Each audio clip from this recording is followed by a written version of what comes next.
नमस्कार, हाले हरियाणा में आपका एक बार फिर से स्वागत है। मैं हूं आपके साथ पीयूष गुंबर और हमारे साथ हैं हमारे राजनीतिक विशेषज्ञ सतीश शर्मा जी। सभी को प्रणाम। आप सब जानते हैं कि चुनावी प्रचार समाप्त हो चुका है और कल यानी कि 5 अक्टूबर को पोलिंग होगी और अगली विधानसभा की जितनी भी 90 सीटें हैं सभी प्रत्याशियों की किस्मत जो है ईवीएम मशीन में बंद हो जाएगी। 8 तारीख को नतीजे आएंगे। लेकिन आज शर्मा जी ने, क्योंकि कल जब प्रचार बंद हुआ तो उसके बाद कुछ होमवर्क किया, सभी सीटों के ऊपर गहन जो है अपने शोध किया और उसके बाद आज अपने आंकड़े, अपनी जो शोध पत्र है वो लेकर हमारे साथ हमारे चैनल पर हाजिर हुए हैं। तो इनसे हम जानते हैं क्या कुछ निकला है इनके इस शोध से, हवा किस ओर बह रही है, क्या आंकड़े निकल कर आ रहे हैं। शर्मा जी क्या कुछ? सभी को प्रणाम जी। पीयूष जी धन्यवाद पहले तो। और आज एक बड़ा विश्लेषण है और मैं थोड़ा आपको एक और बताऊं। कुछ देर पहले कुछ ने नारा दिया था 400 पार, पिछली बार दिया था 75 पार हरियाणा में भी, लेकिन ऐसा कुछ नहीं हुआ। तो आकलन होते हैं। हाँ। लेकिन फिर भी जैसे हमारी आपकी पहले बातचीत हुई है लोकसभा के दौरान भी, लेकिन जो आंकड़े जहां जहां जिस सीट पर बताए वो 100% सही रहे। बिल्कुल। उम्मीद है इस बार भी शायद ऐसा हो और ये निष्पक्ष रूप से, क्योंकि देखो 10 साल की बीजेपी के साथ एंटी इनकम्बेंसी है। ये तो है जी, बिल्कुल। इसमें फिर आप पीएम आए, हर जगह पीएम ये बोलते थे आपका दिया हुआ हर वोट, एक वोट मोदी को जाएगा। इस बार पीएम ने कहीं भी ये बात नहीं कही। 2 दिन पहले जो बीजेपी का हाईकमांड है वो मैदान छोड़ चुका था। कांग्रेस बहुत बढ़ चढ़ के इस बार भाग ले रही है। फिर हरियाणा के जो सबसे वरिष्ठ लीडर हैं इस समय कांग्रेस में, भूपेंद्र सिंह हुड्डा जी, वो जहां भी आए उन्होंने लोगों को यही कहा है बार बार कि भाई आपका वोट भूपेंद्र हुड्डा को जाएगा, आप वोट जरूर डालें। यदि कहीं पर उनको ये दिखाई देता था कि भाई मतदाता कैंडिडेट के प्रति, कुछ वर्ग के मतदाता यदि नहीं आए तो हुड्डा साहब ने जिम्मेदारी ली। क्यों? क्योंकि इस बार वो कॉन्फिडेंस में है, फुल्ली कॉन्फिडेंट है कि भी हमारी सरकार आएगी। लेकिन हमारा जो ये आकलन है ये बहुत से विशेषज्ञ जो और हैं उनके आधार पर भी, और जो सर्वेज करते रहते हैं उनके आधार पर भी, और कुछ एजेंसी टच में भी हैं, उनके कुछ मित्र हमारे ऐसे हैं जो सर्वेज एजेंसी में हैं, उनकी दी गई रिपोर्ट के आधार पर भी ये सारा का सारा आकलन 90 की 90 सीटों का हमने तैयार किया है। तो पहले मैं आपको मोटे तौर पर बता देता हूँ, हरियाणा में इस समय कितनी भी बुरी परिस्थिति हो, कैसी भी हो जाए, अशोक तंवर न आते तो भी वो होना था, शैलजा जी भी थोड़ी और पीछे रहती तो भी ऐसा होना था। 51 सीटें इस समय ऐसी हैं जहां पर किसी भी सूरत में कांग्रेस जीतती हुई दिखाई दे रही है, हारती हुई दिखाई नहीं दे रही है। यानी कि पूर्ण बहुमत आ रहा है। पूर्ण बहुमत। अच्छा, आगे बढ़ सकता है कितना भी, जो फाइट में है। मिनिमम आप क्या बता रहे हैं? मिनिमम 51। अच्छा। और इस सर्वे के अकॉर्डिंग लगभग 12-13 सीटें ऐसी हैं जहां पर बीजेपी स्पष्ट तौर पर जीतती हुई दिखाई दे रही है। हालांकि बहुत जगह फाइट में है, लेकिन कुछ ऐसी सीटें हैं, जैसे अगर हम सिरसा जिले की बात करें तो वहां कहीं एक भी सीट पर बीजेपी फाइट में नहीं है। वहां फाइट में है तो फिर कांग्रेस के साथ या तो इनेलो है या गोपाल कांडा है, ये लोग फाइट में हैं और कोई फाइट में नहीं है। ठीक है। अगर हम झज्जर की बात करें वहाँ बीजेपी कहीं फाइट में नहीं है। अच्छा। झज्जर डिस्ट्रिक्ट में एक बहादुरगढ़ है जहाँ इंडिपेंडेंट हैं राजेश जून, उनके साथ फाइट है, बाकी कहीं नहीं। और सबसे बड़ा जो डेंट इस समय जो दिखाई दे रहा है वो है अपनी जो 23 सीट हैं, सबसे बड़ी बेल्ट है वो हाईवे बेल्ट, जीटी रोड की। GT road belt. अच्छा। तो जीटी रोड बेल्ट के ऊपर लगभग बीजेपी कुछ सीटों को छोड़ दें तो बिल्कुल हारती हुई दिखाई दे रही है। कुछ कौन सी हो? कुरुक्षेत्र की बात करें, लाडवा में फाइट है, वहाँ भी कुछ भी हो सकता है। अच्छा जी। हो सकता है सैनी साहब लूज कर जाएं, नायब सैनी भी हार सकते हैं। हाँ, लूज कर सकते हैं। अच्छा जी। आप ये उनको हेमा मालिनी को बुलाना पड़ा, क्या जरूरत थी हेमा मालिनी को बुलाने की? वो तो चीफ मिनिस्टर जहाँ भी होते हैं, आप ये देखो जो भी रहे हैं वो अपने हल्के में नॉमिनेशन भरने के बाद आते नहीं हैं, पब्लिक के ऊपर छोड़ते हैं। मनोहर लाल खट्टर जी भी थे, 10 साल रहे वो, खट्टर साहब भी नॉमिनेशन भरने के बाद हल्के में नहीं आते थे। हुड्डा साहब कभी नहीं गए अपने हलके में। इससे पहले चौटाला साहब थे, आप उनको भी देखें, नॉमिनेशन भरने के बाद अपने हलके में नहीं जाते थे।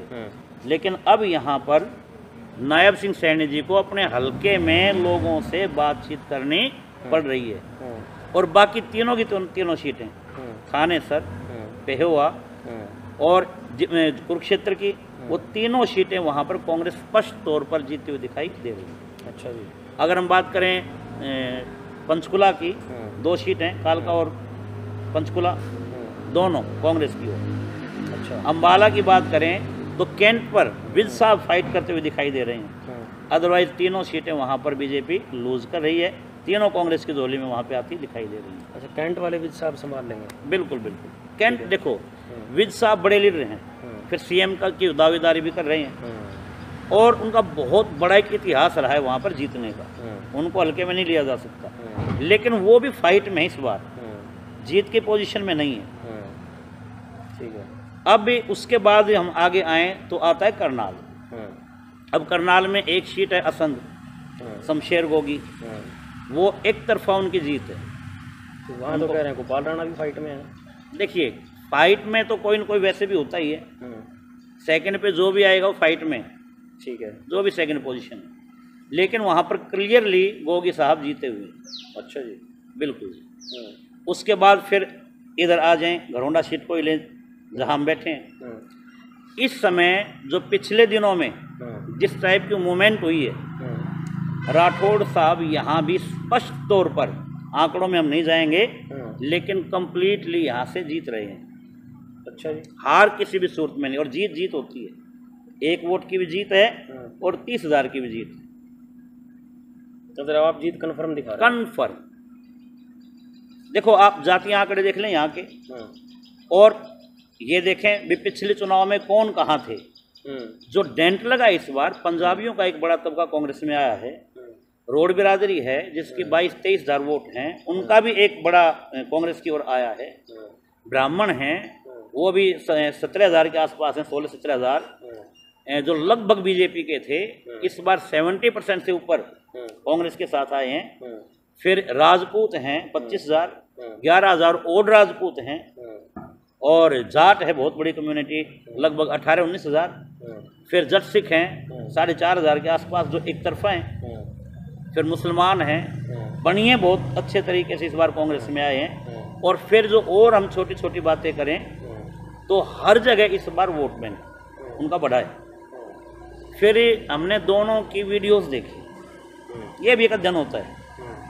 हमने कल्याण साहब को भी विजिट किया, फेसबुक पे पूरा का पूरा देखा। अच्छा। और राठौड़ साहब को भी देखा। अब जो दर्शक हैं राठौड़ साहब के, उनकी तुलना में कहीं ज़्यादा हैं वीडियोस में।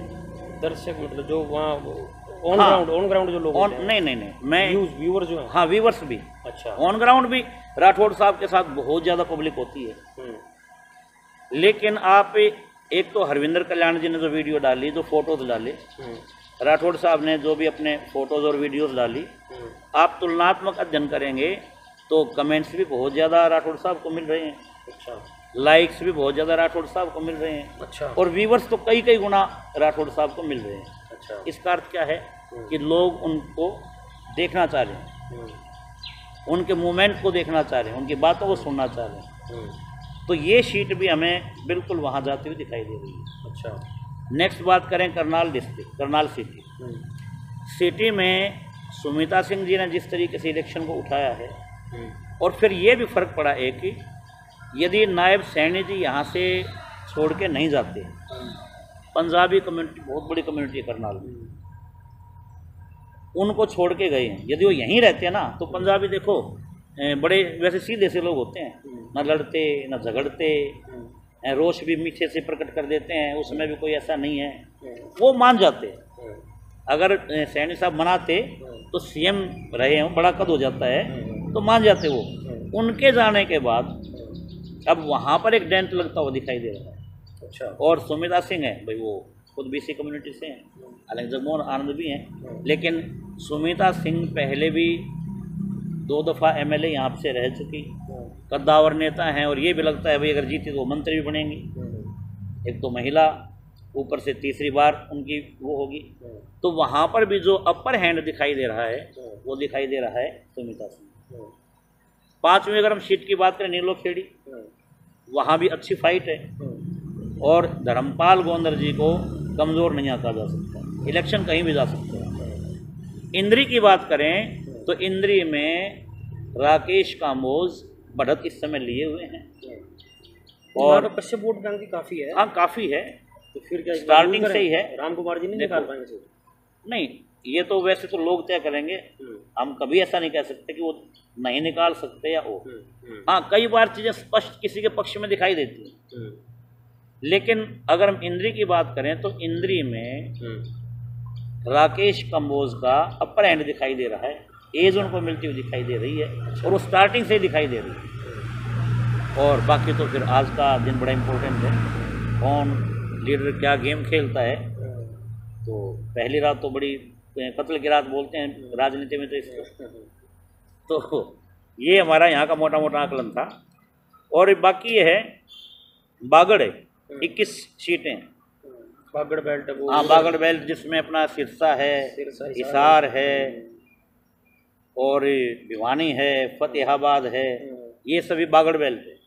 वहाँ क्या है? यहाँ पर बीजेपी पहले बहुत आगे थी, पिछले आप चुनाव में देखें तो जेजेपी जहाँ जहाँ लूज हुई है, ऐसे यदि हम ये जींद है, कैथल है, वहाँ पर जेजेपी की अच्छी दस्तक थी, लेकिन वो जेजेपी वाली वहाँ पर वोट्स वो इनेलो की बजाय कांग्रेस को ट्रांसफर होती हुई दिखाई दे रही है। तो जींद में और कैथल में इस समय जो अपर एंड है और जो एक अच्छी संख्या है वो कांग्रेस के पक्ष में है जो दिखाई दे रहा है। मतलब जो जेजेपी और इनेलो का कोर वोट बैंक था वो उन पे ना जाके वो कांग्रेस नहीं, वहाँ भी हुआ है। सिरसा में वो सारा का सारे इनेलो के पास।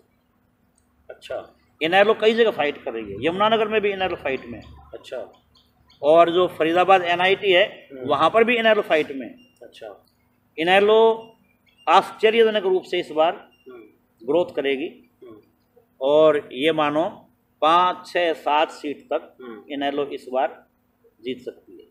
तो वो तो फिर 19 वाला काम भी हो सकता है, अगर 6-7 सीटें इनेलो ले आई उधर से 30-32 तक अगर बीजेपी नहीं बीजेपी तो नहीं, फिर बीजेपी तो फोकस ही 40 सीटों पे कर रही है इंडिपेंडेंट सहित। अच्छा। जैसे गन्नौर में है वो इंडिपेंडेंट को वहाँ पे बीजेपी सपोर्ट कर रही है, देवेंद्र कादियान को। अच्छा, देवेंद्र कादियान को सपोर्ट कर रही है। अच्छा। और यदि हिसार की बात करें सावित्री जिंदल जी, हालांकि वैसे ही वो पहले से भी हैवी है, उनका अपना एक वजूद है, लेकिन वहाँ पर भी बीजेपी एक साइलेंट मोड में उनको सपोर्ट कर रही है। महम की बात करें, कैंडिडेट जो है ना आज़ाद भी खड़े हुए हैं जो उनसे, वो सारे जो पहले 1, 2, 3, 4 कैंडिडेट है वो सारे ही बीजेपी के हैं। पहले चार में से कोई भी जीते हो बीजेपी में जाए, ऐसा तो कई जगह हुआ है ऐसा है। अब आप ये देखें महम है, अब रोहतक की बाकी सभी सीटें गढ़ी सांपला के लोई है, वहाँ तो ये देखें हुड्डा साहब कितने वोटों से जीतेंगे, ठीक है। और बाहर उसके बाद रोहतक शहर है, वहाँ पर भी एक टफ फाइट है, लेकिन इस बार हो सकता है वहाँ कांग्रेस अपने सीट को निकाल के लेके जाए। और फिर हम कहाँ की बात करें, रोहतक में बागड़ बेल्ट की कर रहे थे ना, बागड़ बेल्ट की। हाँ बागड़ बेल्ट की हम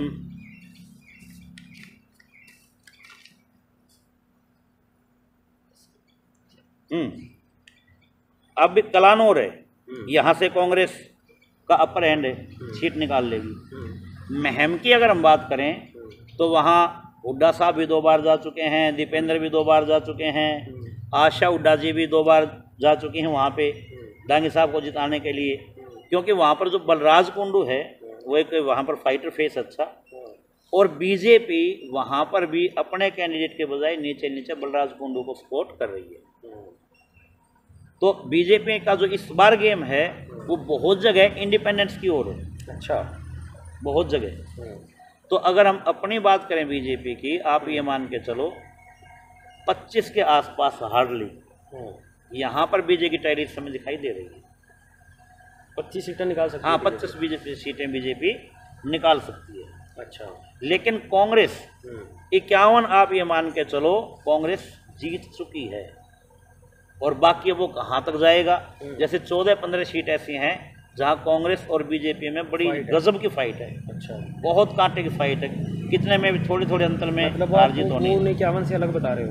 हाँ, 51 से अलग, 51 से अलग अलग वो कहीं भी जा सकती हैं। मतलब 60-65 भी पहुंच सकती है? हाँ, कांग्रेस पहुंच सकती है। अच्छा। और बीजेपी की भी यदि वो सीटें आ जाएं तब ये है कि 25 तक, क्योंकि उसमें कुछ कांग्रेस भी जीतेगी, कुछ बीजेपी भी जीतेगी। मतलब बीजेपी आप लगा रहे हो 15 से 25 के बीच?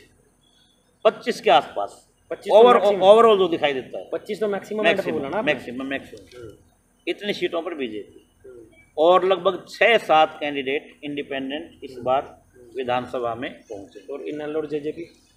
अगर हाँ बीएसपी की बात करें, एक सीट बीएसपी निकाल सकती है। कौन सी? बीएसपी आप ये मान के चलो, जो यमुनानगर है वहां पर बीएसपी उस एरिया में फाइट में। अच्छा। सढौरा, यमुनानगर जो सढौरा सीट है वहां पर बीएसपी और कांग्रेस की टक्कर है। अच्छा। जगाधरी में आप और कांग्रेस की टक्कर है। अब आप ये देखें, यमुनानगर में एक भी सीट ऐसी नहीं जहां पर बीजेपी डायरेक्ट फाइट में हो। वहां कांग्रेस की जो फाइट है वो अलग अलग पार्टियों से। लेकिन जेजेपी की अगर बात करें, वो कहीं भी फाइट में नहीं है। दुष्यंत चौटाला भी कहीं भी फाइट में नहीं, वो बहुत पीछे जा चुके हैं। और यदि लाले पड़ेंगे तो जमानत के पड़ेंगे। अच्छा जी। हो सकता है बच जाए, लेकिन है मुश्किल। ठीक है। इस समय जेजेपी की ये पोजीशन है। हाँ, बीएसपी एक सीट अपने फाइट उसमें कर रही है, वो निकाल भी सकती है। अच्छा। लेकिन इनेलो 4-5 से लेके 5 भी, 6 भी, 7 भी, 7 तक इनेलो पहुंच सकती है। ठीक है। पीछे भी रुक सकती है, पहुंच भी सकती है, ऐसा लग रहा है। तो ये मोटे तौर पर यहाँ का था। हाँ, सोनीपत में ऐसा है, जो कांग्रेस का गढ़ था वहां पर सोनीपत की जो सीटें हैं वे लगभग फंसी हुई है। जैसे कौन कौन सी? गन्नौर से आप स्टार्ट करें, गन्नौर भी लगभग फंसी हुई है, कहीं भी जा सकती है। इंडिपेंडेंट देवेंद्र कादियान, हाँ कुलदीप शर्मा है, वो भी निकाल सकते हैं। कुलदीप शर्मा भी, और ये भी निकाल सकते, कुछ भी हो सकता है। देवेंद्र कादियान के साथ टक्कर है। अच्छा, ठीक है। बीजेपी वहाँ अच्छी वैसी फाइट में है, लेकिन मुख्य मुकाबला इन दोनों के बीच है। राई की अगर हम बात करें तो वहाँ कृष्णा गहलावत, वो बहुत ज़बरदस्त फाइट दे रही हैं। हो सकता है कहीं भी इलेक्शन वहाँ जा सकता है। सोनीपत सिटी की बात करें तो सुरेंद्र पवार, हालांकि अब कोर्ट से वो बिल्कुल जीत के आए हैं, उनको गिरफ्तार कर लिया था ईडी ने। हो सकता है वहाँ पर उनको बेनिफिट हो जाए, लेकिन निखिल मदान को वहाँ पर कमज़ोर नहीं आंका जा सकता। पहले कांग्रेस में ही था, बहुत सा वोट बैंक कांग्रेसियों का उसके साथ है, कुछ तो रहा ही होगा। वहाँ का मेयर रहा निखिल मदान, और साथ में बीजेपी, तो इसलिए वहाँ भी फाइट बड़ी टफ है। गोहाना में अरविंद शर्मा, यदि वहाँ पे हर्ष चिक्कारा हैं, उनको यदि टिकट मिल जाती, या जो अब मौजूदा एमएलए हैं वो बूढ़े हो चुके हैं, मलिक जी, जगबीर मलिक जी, उनके अलावा किसी को टिकट होती शायद वो अच्छा करते। अच्छा, वो जीतते। लेकिन अब हर्ष चिक्कारा के मैदान में आने से, एक दैया उठे हुए उनके मैदान में आने से, फिर अरविंद शर्मा फाइट में आ चुके हैं गोहाना में। अच्छा जी। बड़ौदा में वहाँ पे कांग्रेस की संभावनाएं अच्छी हैं। खरखोदा आ जाती है, वहाँ भी इस बार, जैसे पहली बार कांग्रेस क्लियर थे बिल्कुल, जो जयवीर वाल्मीकि थे, जयवीर खरखोदा, वो क्लियर। लेकिन इस बार पवन वहाँ पर बहुत अच्छी फाइट उनको दे रहे हैं। तो जो सोनीपत था, जिसको ये माना जाता था ये तो हुड्डा साहब का गढ़ है, वहाँ पर इस बार लगभग सीटें फाइट में आ चुकी हैं। तो गोहाना से अरविंद शर्मा निकाल सकते हैं? हाँ, कुछ भी हो सकता है। देखो, अरविंद शर्मा जब पहली बार एमपी बने इंडिपेंडेंट, तब भी गोहाना ने उनको जिता के भेजा। मैंने एक बार पहले भी ये बात आपको कही थी, ये टिकटें घोषित हुई, उस दौरान अरविंद शर्मा का विरोध भी हुआ था, लेकिन मंजे हुए खिलाड़ी हैं, उन्होंने अपनी स्थिति को कंट्रोल किया। अब वो फाइट में है, और टफ फाइट में ही इलेक्शन कहीं भी जा सकता है। हाँ, एक ज़रूर बात है आश्चर्यजनक रूप से, जो जुलाना में 30 साल से कांग्रेस कभी नहीं जीती थी, विनेश फोगाट जहाँ से फाइट कर रही हैं, विनेश फोगाट इस बार हो सकता है जीत का रिकॉर्ड भी बना दें। हालांकि इलेक्शन का कुछ पता नहीं होता है कब क्या हो जाए। अभी उनकी बहन बबीता, उन्होंने भी कुछ टिप्पणियां की हैं, लोग उसको किस वेट में लेंगे नहीं कहा जा सकता, लेकिन विनेश फोगाट के प्रति जो क्रेज इस समय बना हुआ है लोगों में वो पार्टियों से ऊपर उठ गया। पार्टियों से ऊपर उठ गया। अच्छा, कल एक बहुत बड़ा एपिसोड हुआ, राजनीतिक हलचल हुई हरियाणा में। अशोक तंवर, ठीक बात है। 1 घंटा पहले 1 बजे वो भारतीय जनता पार्टी के लिए वोट मांग रहे थे और 2 बजे राहुल गांधी के साथ मंच साझा कर रहे थे। अब आप ये देखो उसका क्या इफेक्ट पड़ेगा। आप ये देखो, कभी इस टाइप के माइक्रो मैनेजमेंट बीजेपी करती थी, हाँ बिल्कुल सही पकड़ा। अब स्थितियां उल्टी हो चुकी हैं। हालांकि अशोक तंवर यदि नहीं आते तो भी कोई बहुत बड़ा फर्क नहीं पड़ना था। नहीं, कुछ तो फर्क पड़ेगा। देखो सुनो, पहले वही अशोक तंवर जब बीजेपी में थे तब वो कहते बीजेपी वाले कि भाई अशोक तंवर ने तो बिल्कुल अब जो दलित वोट हैं एकदम से पासा ही पलट दिया। ये वो कांग्रेस वाले कहते थे भाई तो चुका हुआ कारतूस से फुस है, इसके पास कुछ नहीं है। अब वो कांग्रेस में आए तो कांग्रेस तो कहेगी भाई तो शैलजा जो थी ये तो सोने पे सुहागा हो गया, अब तो कभी ऐसा हो जाएगा। अरे बीजेपी वाले कहेंगे ना ना, इसका तो कुछ स्टैंड ही नहीं, लोग इसको गंभीरता ऐसे नहीं लेते। ठीक है। तो लेकिन फिर भी ये है, अशोक तंवर एक बड़े फेस के रूप में आया। और बात ये होती है कि जो राजनेता होते हैं ना, ये मौसम वैज्ञानिक होते हैं, अवागारुख भाप जाते हैं ये। सही बात है। अब अशोक तंवर को ये पता है भाई चलो पार्टी में पहले शामिल हो जा, सरकार आ ही रही है कहीं ना कहीं, क्योंकि राहुल गांधी के साथ वो उनकी जानकारी तो डायरेक्ट है ही, और कभी बड़े लीडर रहे, NSUI के अध्यक्ष रहे, यूथ कांग्रेस के अध्यक्ष रहे, हरियाणा के अध्यक्ष रहे, मेंबर ऑफ पार्लियामेंट रहे, और एक बार तो CM के सपने भी देखने लगे थे। और पार्टियां भी तो सारी घूमे आए। तो अब उनको ये लगा कि भाई और कुछ नहीं, को चेयरमैन ने किसी बोर्ड वगैरह की वो मिल जाए, लाल बत्ती वगैरह या कुछ पुलिस सिक्योरिटी मिल जाए, इस लेवल पे आ जाए तो फिर भी है कि दोबारा कुछ करने का हो जाएगा। तो देख रहे थे हम वहाँ, वो पीछे जो नाम उठा था सतीश राठी का, हाँ कि वो जब आपस में आंखें मिली तो अशोक तंवर का फेस दूसरी ओर था। वैसे कल हमने भी फोटो डाली थी कि भाई कल उन्होंने ज्वाइन की 3 तारीख को, और आज का दिन 4 तारीख का बीच में था, और कल 5 तारीख को पोलिंग है। ठीक बात। तो हमने वो फोटो डाली थी कि 5 तारीख तक इसको संभाल के रख लेना, कहीं ऐसा ना हो कि 4 तारीख को फिर किसी और दल के साथ चले जाएं। नहीं, अब ये लोग देखो, ये हमेशा मौसम वैज्ञानिक होते हैं, लीडर बड़े समझदार होते हैं, पता होता है। अब एक और बात मैं कहना चाहूँगा, मैंने एक एक्सपीरियंस किया। जिसके घर में शादी होती है ना, और शादी से पहले दिन बहुत जगह होता है बाप का गला बैठ जाता है। ठीक है। चिंता बहुत ज़्यादा होती है सिर्फ लड़की की शादी की बात मैं कर रहा हूँ, पता नहीं यार कल क्या होगा, लड़की कैसे होगी, और इतनी चिंता हो जाती है, गला बैठ जाता है। बहुत सी शादियों में देखना, जब भी आप कोई ऐसा काम करेंगे जब आपके ऊपर अचानक ज़्यादा भार आए तो गला बैठता है। अचानक बात दिमाग में आ जाए, बुखार आ जाता है, खांसना पड़ता है।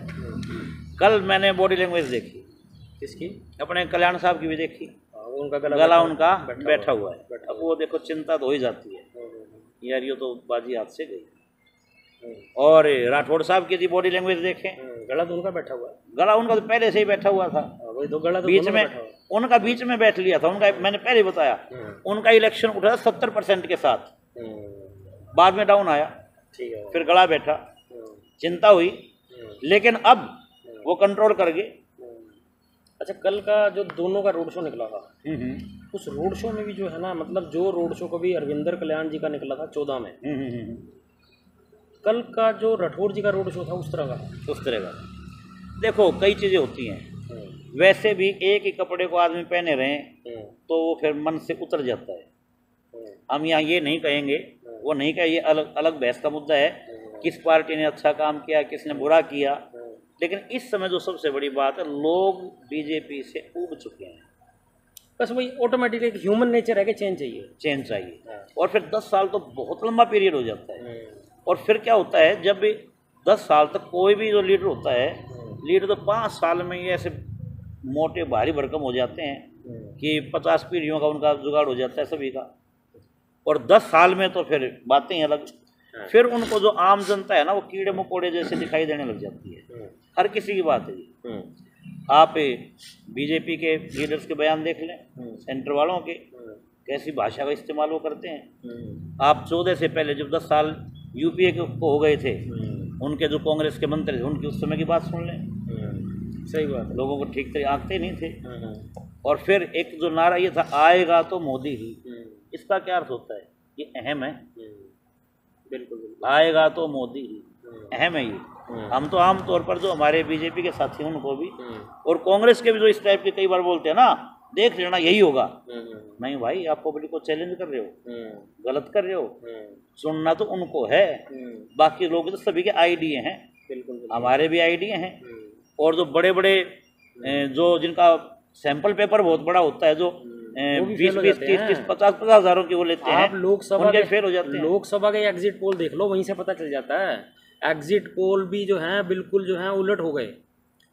जनता की भावना क्या है वो जनता को ही पता है। ठीक है, ऑन ग्राउंड दिखती ज़रूर है, लेकिन फिर भी मीडिया जो है, अगर हम खासकर मेन स्ट्रीम मीडिया की बात करें, वो कई बार जो है मैनिपुलेटेड होता है। कई बार क्या, अधिकतर होता है, आप सब जानते हैं। इसलिए सोशल मीडिया जो है ग्राउंड रिपोर्ट्स दिखाता है और हम पूरी कोशिश करते हैं कि सच आप तक लेकर आया जाए।